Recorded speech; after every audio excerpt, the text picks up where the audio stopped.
Мен Айранбаева Жанна Өмірбекқызы, Шығыс Қазақстан облысы, Семей қаласы, номері 12-ші жалпы орта білім беретін мектебінің қазақ тілі мен әдебиеті пәні мұғалімімін. Білім саласындағы еңбек өтілім 15 жыл, зерттеуші, педагогпын.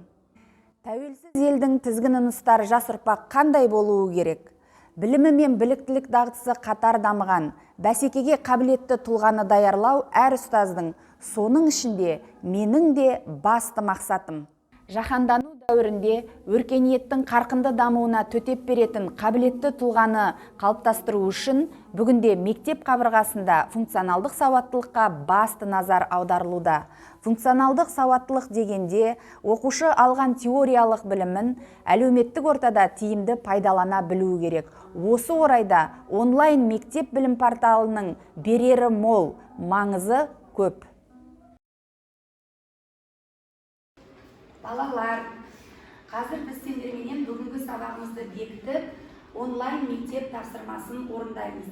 Қазір барлығымыз онлайн мектепті ашып, өздеріңнің басты беттеріне бүгінгі сабаққа өтіңдер. Дайынбыз ба сабаққа? Жақсы. Мектебім, өзіңсің өмірдің көктемі, нәр алып қолымды созамын, арманға көктегі. Мектебім, келеміз тағы да, күн сайын өзіңді сағына. Онлайн мектеп цифрлық білім беру платформасының әр сабаққа конспект, сызба, кесте, зияткерлік карта түріндегі теориялық ақпараттары, тәжірибелік бөлімдегі деңгейлік тапсырмалары, оқушылардың функционалдық сауаттылығын қалыптастыруға қажетті дағдыларды жүйелі түрде дамытуға мүмкіндік береді. Білімлендтегі пәндер бойынша ақпараттар, аудио-видео материалдар пән мұғалімдері үшін аса құнды деп санаймын. Өз тәжірибемде онлайн мектеп тапсырмаларын үй тапсырмасы ретінде беремін және сыныпта сабақты бекіту тапсырмасы ретінде пайдаланамын. Бұл тапсырмалар өте қызықты, әрі әр оқушыға қолжетімді болып табылады.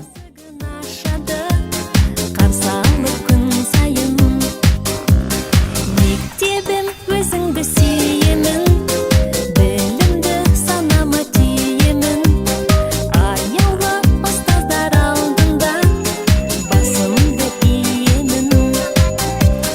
Мектебім, аяулы мектебім, бағым. Бүгінгі осы орындаған бекіту тапсырмасы бойынша балдарың шығып тұр.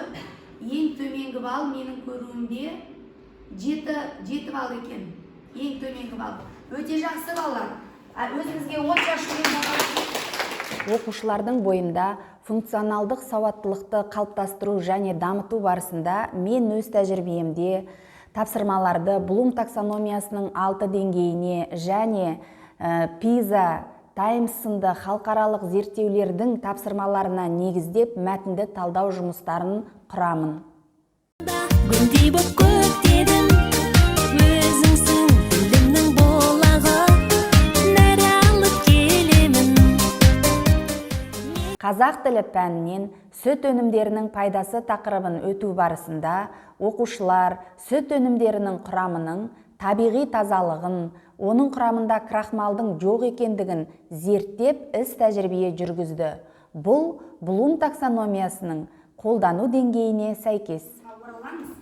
Қазір сендерге мынандай тәжірибе жүргіземіз. Сүтке қатысты. Айналайын тобына айналайын сүтін беремін.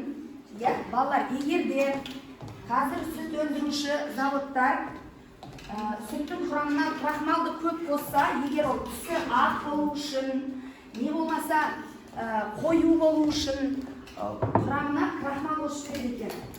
Сонда ол қою және аппақ болады. Бірақ ол адамның денсаулығына өте зиянды, қанды қойылтады.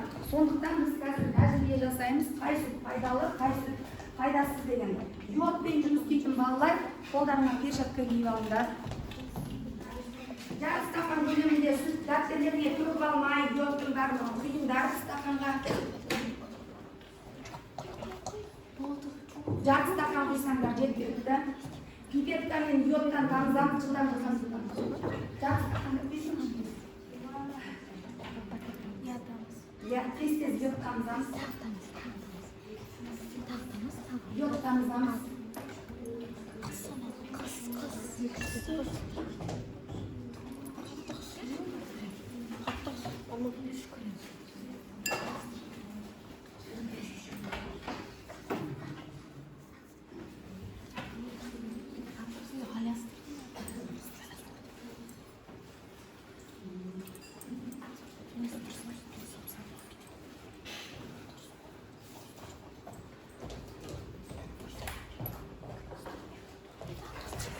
Aralastırып жүрейін.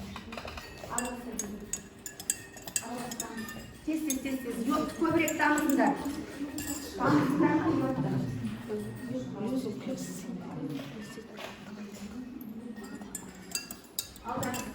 Тез араластырамыз. Йоттамыз араластырдық па?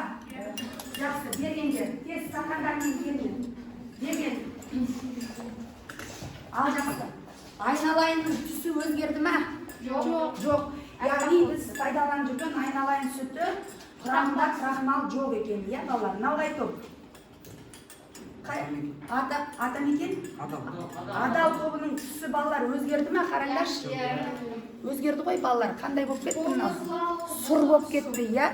Сұр болып кетті. Яғни бұл сүттің құрамында не бар деген сөз? Крахмал бар деген сөз. Атамекен тобының өзгерді ме түсі балалар? Сәл бір сұрлау болды, иә балалар? Яғни бұның да құрамында крахмал бар, ол адам ағзасына зиянды деген сөз екен. Жақсы балалар, отырыңдар. Мына жерге стаканды мына жерге қалдырамыз, йодты мына жерге әкеліп қойыңыз. Өмірде балалар сүтті тұтынғанда әр нәрсенің сапасына қарап жүрейік. Оқушыларды PISA халықаралық зерттеуіне дайындау мақсатында оқушылардың алған білімдерін өмірде пайдалана білу дағдылары дамытылып отырады. Мысалы, осы сүт өнімдерінің пайдасы тақырыбын өту барысында берілген тапсырма арқылы оқушылар өздерінің күнделікті қанша килокалория сүт өнімін пайдаланатындығын, қанша миллиграмм калий, кальций сынды дәрумендерді тұтынатындығын өздері анықтап жазды, есептеді. Бұл Блум таксономиясының жинақтау деңгейіне лайықты тапсырма болып табылады. Үш топтың алдында айналайын тобына айран деген мәтін берілді балалар. Айран деген мәтінге. Бір-бірден алыңдар, түгеліне алдарында тапсырма жатыр. Бір-бірден алып, төбесіне аты жөндерін жазыңдар. Бір мәтін бойынша, бер қараймыз. 6 тапсырма орындаймыз. Өзін-өз бағалау парағына өздеріңді бағалап отыруды ұмытпаңдар. Тәжірибеге шыққандар өздеріне жақсы ұпай қойып отырыңдар. Білу, түсіну, қолдану, талдау, жинақтау, бағалау. 6 деңгейде тапсырма орындайсыз. Егер сіз күніне 400 грамм айран ішсеңіз, қанша миллиграмм кальций мен калий дәрумен алғаныңызға пайдасын әкеледі. Егер мен 400 грамм айран ішсем, мен 20 миллиграмм кальцийді 4-ке көбейтемін. Сонда 480 миллиграмм кальций менің денсаулығыма барады және де көптеген ауруларды жояды. Егер 146 миллиграмм калийді 4-ке көбейтіп 584 миллиграмм калий барады.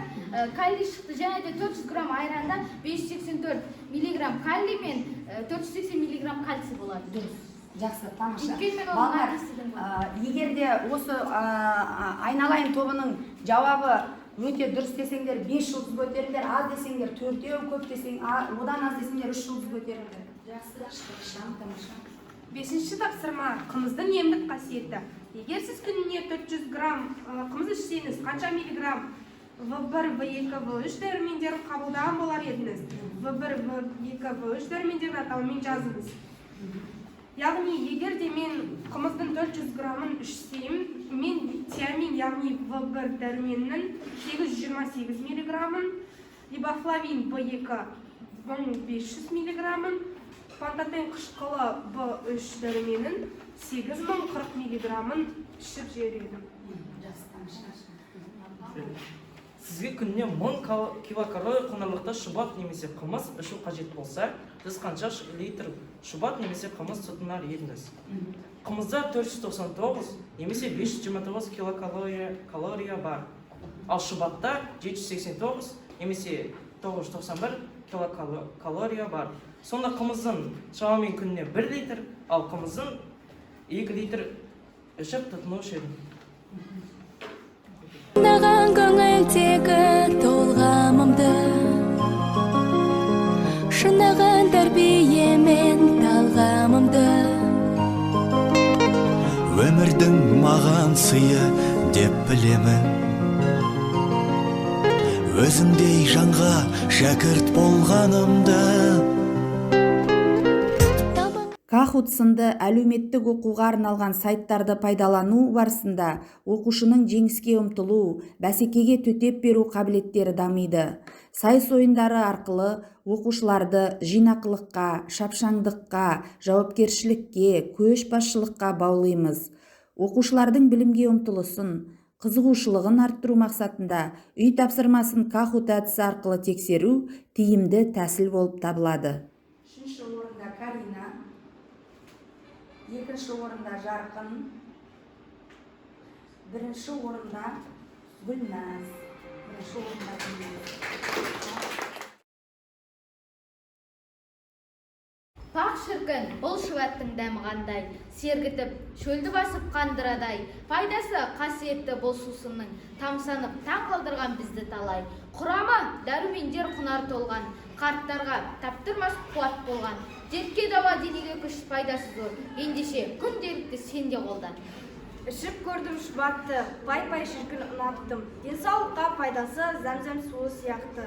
Неткен ғажап дәм еді, дәмін бірдей ұнаттым, денсаулыққа пайдалы талай дертті жояды. Ауыр дертке емдәрі, аңсап ішер ел бәрі, ұлы дала байлаған, шіркін бал, қымыздың ұмытылмас бол дәмі. Әрбір сабағымызды нәтижеге бағыттай оқытсақ, жас ұрпақтың білімі мен біліктілігі, тәрбиесі, өз жемісін берері ақиқат. Назарларыңызға рахмет.